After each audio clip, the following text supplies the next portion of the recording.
Easiest way to learn numerology के 13th part में आपका स्वागत है दोस्तों हमने नंबर्स, उनके ट्रेट, उनकी पर्सनैलिटी जब अंक वैदिक कुंडली में आते हैं तो क्या क्या इम्पैक्ट होता है और उस व्यक्ति की पर्सनैलिटी कैसी होती है, इसके बारे में पढ़ा।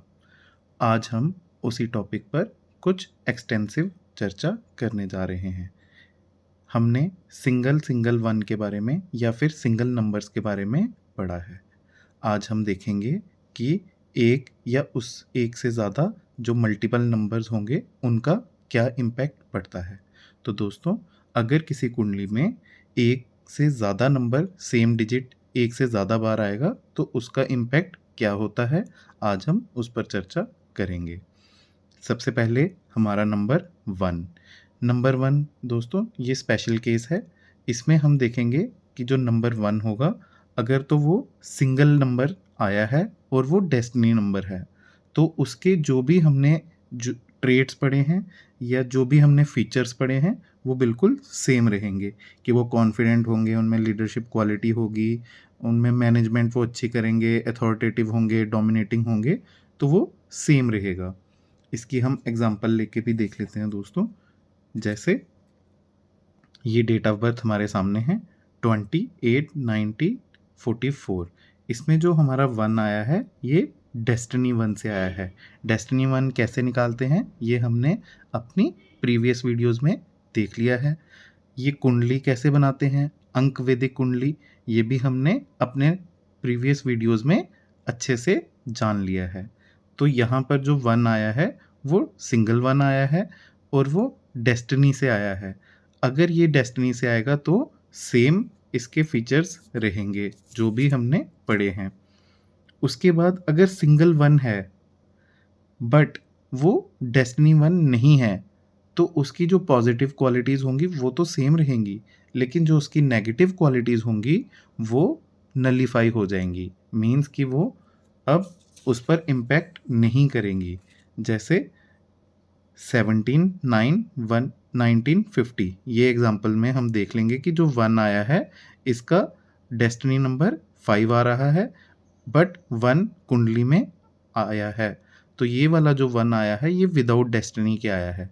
तो इसमें भी क्वालिटीज़ सेम रहेंगी, लेकिन जो इसकी नेगेटिव क्वालिटीज़ होंगी, तो 1 की नेगेटिव क्वालिटीज़ क्या थी कि ये लोग स्टबन होंगे, शॉर्ट टेम्पर होंगे, तो वो कुछ हद तक बैलेंस हो जाएंगी। कि वो स्टबन तो होंगे लेकिन वो इतना ज़्यादा स्टबन नहीं होंगे कि बिल्कुल ही ना माने। Stubbornness, short temperedness with flexibility आएगी। शॉर्ट टेम्पर्ड होंगे तो जल्दी ही नॉर्मलाइज हो जाएंगे, स्टबन होंगे तो जल्दी ही फ्लेक्सिबल होकर किसी दूसरे की बात सुन भी लेंगे। अब थर्ड केस इसमें आता है कि मल्टीपल 1 भी है और डेस्टिनी 1 के साथ मल्टीपल 1 है। तो डेस्टिनी 1 के साथ मल्टीपल 1, जैसे कि ये 2 केस हैं कि इसमें भी मल्टीपल 1 है और इसमें भी मल्टीपल 1 है।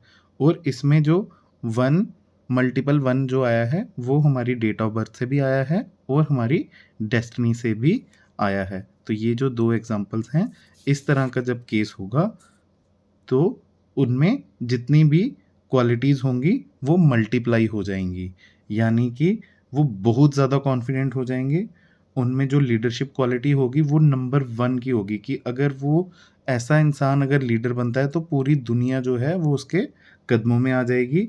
जैसे कि हमने ये वाली एग्जांपल्स ली हैं, ये कुंडली ओशो की और ये वाली कुंडली अमिताभ बच्चन जी की है। तो अब आप वहाँ से रिलेट कर सकते हैं कि जब मल्टीपल 1 और उनमें ईगो भी बहुत ज़्यादा होती है, अथॉरिटेटिव क्वालिटीज़ भी बहुत ज़्यादा होती हैं।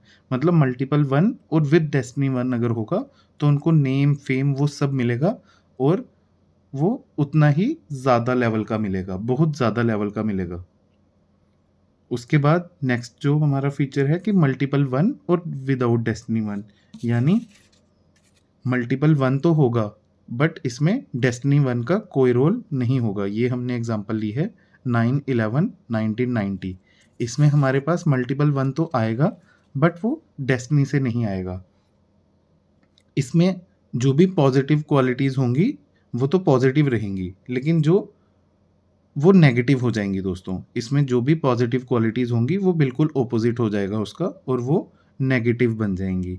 यानी कि वो कॉन्फिडेंट, अगर हम नंबर वन की बात करते हैं तो सबसे पहले आता है कि कॉन्फिडेंस लेवल उनमें बहुत हाई होगा, लेकिन यहाँ पर क्या होगा, उसका ऑपोजिट हो जाएगा कि वो इनसिक्योर हो जाएंगे, उनमें इनसिक्योरिटी ज़्यादा हो जाएगी, वो इतने ज़्यादा डोमिनेटिंग नहीं रहेंगे, वो जो शॉर्ट टेम्परनेस है वो उनमें बिल्कुल भी, मतलब क्योंकि वो उनकी नेगेटिव क्वालिटीज़ है तो वो बढ़ जाएगी। जो पॉजिटिव क्वालिटीज़ होगी वो नेगेटिव बन जाएंगी, और नेगेटिव क्वालिटीज़ और ज़्यादा, मतलब अगर वो स्टबर्न है तो वो बहुत ज़्यादा, मतलब वो चिड़चिड़ापन आ जाएगा उनमें, वो हमेशा ही चिड़चिड़े से रहेंगे।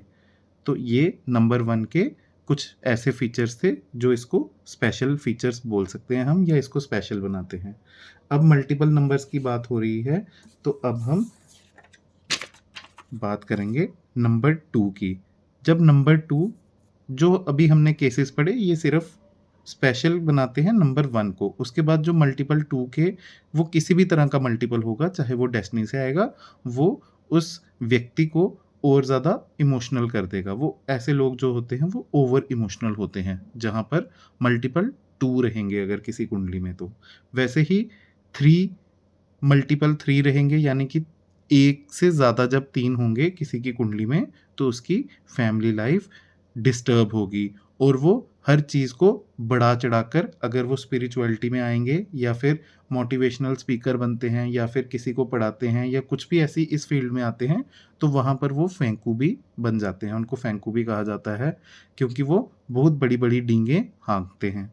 तो तीन का जो मल्टीपल थ्री होगा उसमें उनकी फैमिली लाइफ डिस्टर्ब रहती है, शादी से पहले, शादी के बाद उनकी जो भी फैमिली लाइफ रहेगी उसमें कुछ ना कुछ डिस्टर्बेंस रहेगा। नंबर फोर का अगेन ये एक स्पेशल केस है। इसमें हम इसको टू पार्ट्स में डिवाइड करेंगे कि ऑड वाले और इवन वाले। तो नंबर फोर और नंबर एट को हम इसी तरह से करेंगे कि ऑड और इवन। तो नंबर फोर में जब ऑड डिजिट्स आएंगे, यानी कि तीन आएंगे, या फिर एक सिंगल रहेगा, या फिर पाँच, तो ये वाले जो नंबर जब रहेंगे तो उसमें जो भी वो प्रॉब्लम्स है उसको इंटेंसिफाई कर देगा, यानी कि उसको 1.5 गुना बढ़ा देगा। और अगर वो इवन रहेगा तो प्रॉब्लम तो फिर भी रहेगी, बट उसको वहाँ पर कुछ ना कुछ हेल्प या कुछ ना कुछ सोल्यूशन मिल जाएगा दोस्तों। अब नंबर फाइव, जो नंबर फाइव वाले जो पर्सन्स होते हैं, यहाँ पर जब नंबर फाइव के मल्टीपल्स होंगे तो वहाँ पर या तो ये लोग फ्रॉड करते हैं या फिर इनके साथ फ्रॉड होता है। तो फ्रॉड या फिर मिसमैनेजमेंट ऑफ मनी भी हम बोल सकते हैं कि पैसे के लेन देन में काफ़ी प्रॉब्लम्स रहेंगी। या तो फ्रॉड रहेगा, या फिर इनके साथ होगा, या तो ये किसी के साथ फ्रॉड करेंगे। मल्टीपल ऑफ सिक्स, यानी एक से ज़्यादा जब सिक्स होंगे तो इनकी जो रिलेशनशिप होगा उसमें काफ़ी ज़्यादा कॉन्फ्लिक्ट्स रहेंगे दोस्तों। अब मल्टीपल ऑफ सेवन में क्या होगा कि इनस्टेबिलिटी बनी रहेगी, इनमें स्टेबिलिटी नहीं आएगी। अब मल्टीपल ऑफ एट में हमने, जैसे पहले ही मैंने आपको बोला कि ये हम स्पेशल केस में लेंगे, जो हम फोर के केस में लेंगे वही एट के केस में लेंगे। तो इसमें भी जब ऑड रहेगा नंबर, तो उसमें वो प्रॉब्लम्स को इंटेंसिफाई करेगा, यानी कि थ्री, फाइव, सेवन, तो वो उस एट की जो प्रॉब्लम्स होंगी उसको इंटेंसिफाई करेगा दोस्तों। और जब वो इवन रहेगा तो वो गुड अपॉर्चुनिटीज़ लेके आएगा और प्रॉस्पेरिटी लेके आएगा। यानी कि अगर किसी कुंडली में डबल एट है तो वो प्रॉस्पेरिटी लेके आएगा और गुड अपॉर्चुनिटी लेके आएगा। नंबर नाइन जब मल्टीपल्स होंगे, यानी मोर देन वन, नाइन जब प्रेजेंट रहेगा किसी कुंडली में तो वो फ्रस्ट्रेशन लेके आता है दोस्तों। उम्मीद करता हूँ आपको ये वाला वीडियो अच्छा लगा होगा। ओम।